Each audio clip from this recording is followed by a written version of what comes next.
11-12 yoshli qizaloqlaringizda ba'zan kayfiyati ko'tarilib, ba'zan tushkunlikka tushib, hattoki ba'zi bir holatlarda buyurgan ishlarni qilmayotganini kuzatyapsizlarmi?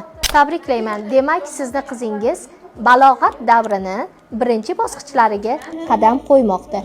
Ayni shunaqa davrda qizlarda ayollik gormoni miyadagi beshtaladan ishlab chiqariladi va birinchi hayz ko'rish uchun tayyorlaniladi. Shu davrda qizlarda ba'zi bir paytda tushkunlik bo'ladi, ba'zi bir paytda yon atrofdagi shaxslar, do'stlar va hattoki onalar ularni tushunmayotgandek tuyuladi.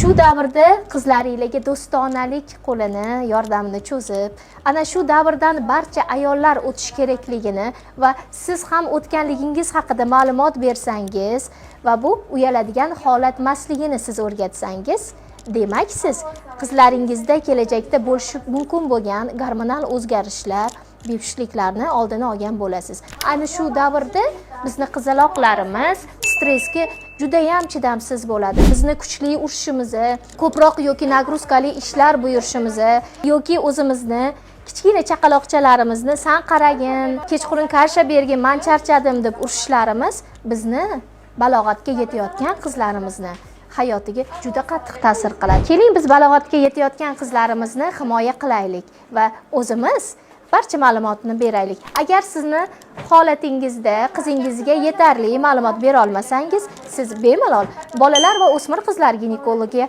murojaat qilishingiz mumkin. Biz albatta qizingizga yordam beramiz va kerakli yo'nalish bilan kelajagiga ta'sir qiladigan omillarni olib tashlaymiz.